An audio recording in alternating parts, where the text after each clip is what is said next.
definitely do your research, get out there and start. Literally just start. You can start and you can learn as you go. Hi everyone, welcome to another episode of Frankly Speaking. We'll be talking about everything saving and investing. Today we're talking about building your financial future specifically for women, and you have a special guest with us today, Talya, who is a financial literacy coach and has over 6 years of financial experience. Thank you for joining us today. Thank you so much for having me, Anelisa. So Talya, tell us about how you got into the finance space. Okay, so I'll tell you the long version of the story. Yes, that's what we want to hear, the long version. But basically, my dad, he was always into business when I was growing up, and he ran his own business, and I saw him doing that, and I got really inspired by that, and I knew that I wanted to run my own business one day too. I just wasn't sure what that would be. So I went on to study a BCom at university, and that was all great. I got some experience in economics and finance and all that kind of thing, with a little bit of marketing too, which was really awesome. And then I did the postgraduate diploma in entrepreneurship, and that was amazing because there you really had to kind of come up with your own business as such. And from that, I actually found myself at an investment company here in Cape Town. And it was really awesome because I got to learn so much. And I didn't expect to land up in that sort of sector. I knew I wanted to be in business, maybe finance, but starting my career at an investment company was something, or is something, I'll always be grateful for. Yeah, that's amazing. And you talk about running your own business and your dad obviously inspiring you to do that.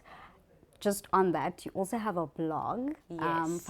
Fashionably Finance, if I'm saying it correctly. Fashionably financial. Financial, yes, that's the word.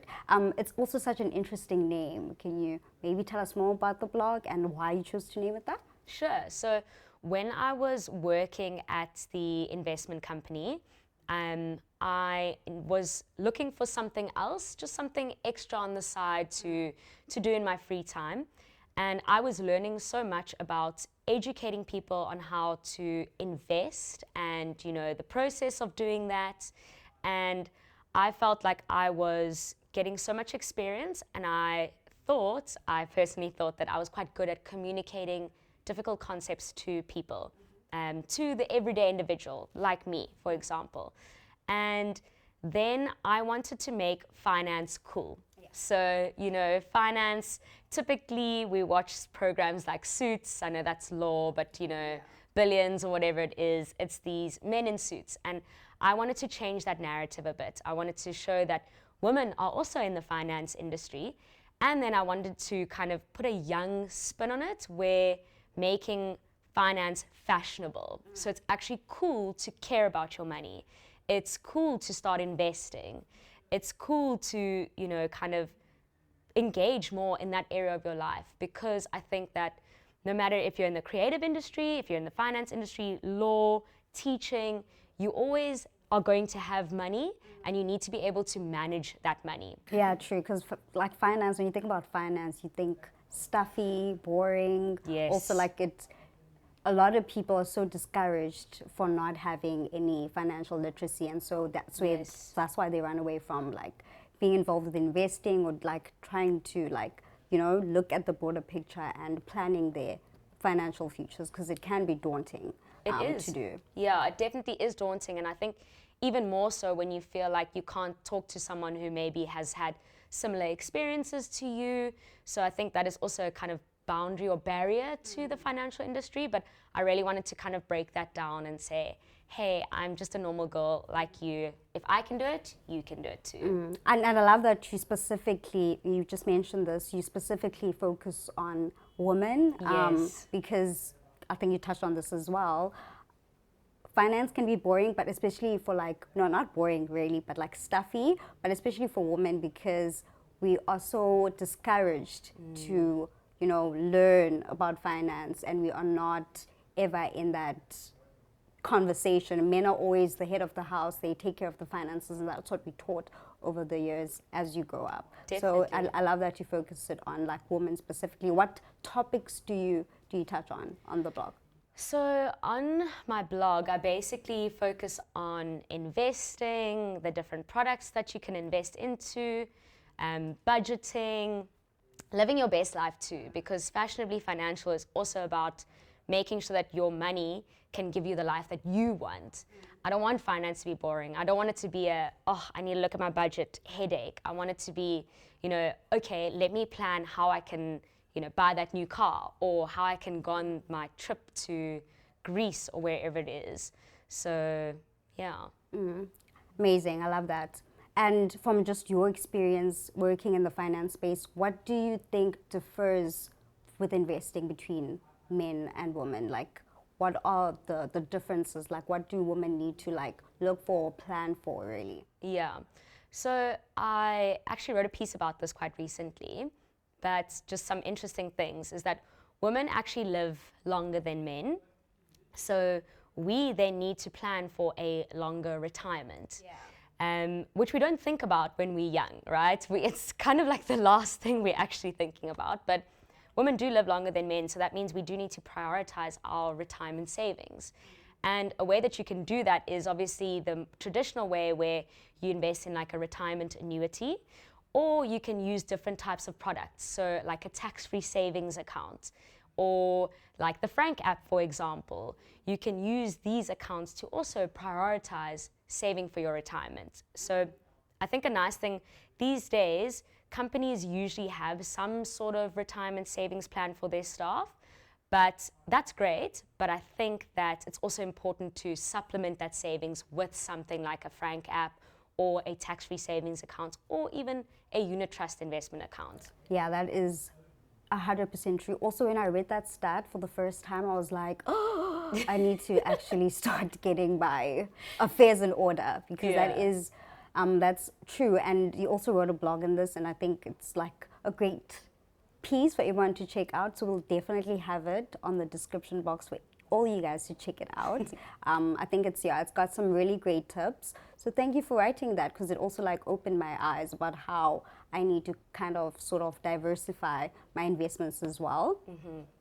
And just on diversifying your investments, how do you think women can, like, what approaches do you think they can take to diversify their investments for the different goals, financial goals that they want to set and reach? So I really like that you touched on financial goals, because I think that's so important. I think that when you are looking at your money and investing in your finances, it's important to have goals, because goals keep you on track. And I think that also then allows you to understand or decide how to diversify your portfolio. I was thinking about this last night, actually, how, for example, currently, or we went through COVID, and now, there's extremely high inflation and all of that. And technically, it's actually the first sort of big financial crisis that we're experiencing in our lives. If we think back to 2007, 2008, the great financial crisis, I was in grade 8. I was not thinking there's a financial crisis out here. So I think now in this time, this is why we really want to focus on how to build a diversified portfolio that can withstand the sort of up and down movements, because there will always be fluctuation, and we shouldn't be scared of that. And there's this term that we use in the sort of finance world of don't put all your eggs in one basket. I don't like that term, but it gets you get the gist of it, And you need to kind of diversify across asset classes as well. So an asset class is essentially just different types of assets. So you get cash, you get bonds, you get equities, which is shares, investing in companies. And in a diversified portfolio, what you actually want to have is a little combination of all of those things. But then you want to adjust it according to your goals, according to your age. You and I, we're young. I just turned 30, so I'm still considering myself young. Just turned 30. Happy belated birthday, Thank you so much. But we're still young enough to kind of focus more of our portfolio on shares and equities, which do offer a higher return. Obviously, that means there's more fluctuation. Now, I like using the Satrix Top 40 ETF in the Franc app. I think it's a great way for everyday investors, beginner investors, to get into that equity market that can be quite intimidating at first. So I use one of those, and then a tax-free savings account. Also in the Franc app, we've got the money market account, which is more for emergency fund, building up your emergency fund, kind of your savings, short-term savings. So in order for women to diversify, I think that you need to make sure that you have different assets in your portfolio. A step further is even going through to different markets, so different countries. South Africa makes up 1% of the world market, so it is also good to have some offshore exposure. I know when I say offshore exposure, people go, whoa, whoa, whoa, whoa, we're getting way too technical right now, but it is something to consider. So, and that's also another point is when we hear these terms in finance that we haven't heard before, we get very scared and we want to shy away. Yeah. I want to encourage our listeners to take a deep breath and go for it again. Yeah. You know, you can't ignore these things, and ignorance is not bliss when it comes to managing your money. I love that. I've liked so many great things that you said. I'm also learning a lot right now. And just on that, you just spoke about putting all your eggs in one basket. What do you think are the common mistakes that women make when it comes to building their financial futures? Like just planning their savings and investing. I think that one of them would be not prioritizing financial literacy. I think it's so important to be able to do this. And I was fortunate in that it was actually my job to understand investing, and that's how I learned about it. But then I also realized that when talking to my friends who were outside of the company that I worked at, they really didn't know much at all. So I would say to them, hey, I had to join this, retirement fund at work. Did your company also have to do that? No, I have no idea. So I would say, okay, maybe you should consider it. And they would just say, no, I don't have enough money for that right now. And that's often the excuse. So I think not prioritizing financial literacy, and we've got Fashionably Financial, my blog, to help you out. Frankly Speaking blog also has great tips and resources to really help with that. And then I think going back to my point there is that also people feel like they don't have enough money to start investing, start saving, prioritizing their future. And delaying investing is also a mistake I feel that maybe women or even just people in general actually make, is thinking that they need a lot to start. Yeah. And that's absolutely not true. I know for sure that with Franc, for example, you don't need to have a lot of money to start that initial investment. But it is scary because you feel like, okay, I'm starting, or I've just got this basic salary, my rent is this much, my car, my insurance, this. But you need to prioritize making saving and investing a priority in your life. And then also, I think ignoring retirement. People often think that, I'll start saving or start investing when I'm older for my retirement. And yeah, I think it's a scary fact that not many South Africans, I think it's, I could be quoting this wrong, but maybe 6% of South Africans are financially independent. So the other 94% are not. And that means, living into retirement, relying on family, friends, or the government, which is just not ideal. So I think that some of the mistakes that we make would be not prioritizing financial literacy, delaying investing, and then thinking that retirement is far in the future and we don't need to worry about it right now. Yeah, those are like really common mistakes for sure, because I read a stat as well.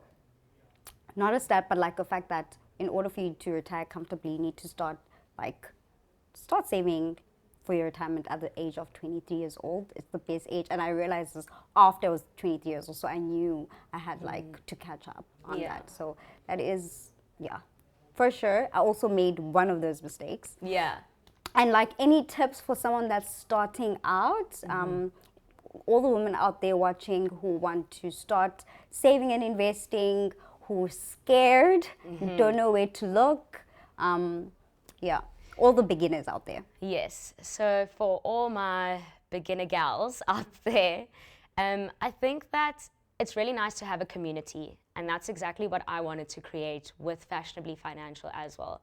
It's just a safe place to ask the questions that are stupid, that we think are not smart questions, but I wanted to create a space where you could feel comfortable to ask anything, and I would be there to guide you or help you. Obviously, I don't know everything, but I can try and guide in the right places. So I think join a network, join a community of sorts. It really, really helps when you feel like people are going through the same or similar things that you're going through, similar struggles. Goals are so important. You know, we need to have goals, and they can't be airy-fairy out there. It needs to kind of be written down. And what are you looking for? What do you want in your life? Are you wanting to buy a house, go overseas every year? That kind of thing, because that helps you prioritize, and it makes it easier to sit down with the daunting budget. Yeah, and what else can I say? Make use of the resources that are out there. There are many blogs, many companies that are doing great work as well. Easy to understand content. So I think definitely do your research, get out there and start. Literally just start. You can start and you can learn as you go. You don't have to have every single piece of knowledge when you are wanting to make a decision. That's how we do life, right? We start, we fail a little bit, we learn, we get back up again. Hopefully we don't make the same mistakes, but starting is just important. Yeah, and the best time to start is today. Like not tomorrow, Yesterday. Today. Like start today if you have not. Talya, thank you so much for joining us. You know, you always love having you around, so we hope to see you soon. Thank you so much, Anelisa. It was awesome to be here today. I hope I will have a chance to come back again and share some more insightful tips. Thank you everyone for watching this video. You can find all the links to Talya's blog, the Frankly Speaking blog, on the description box below. See you next time.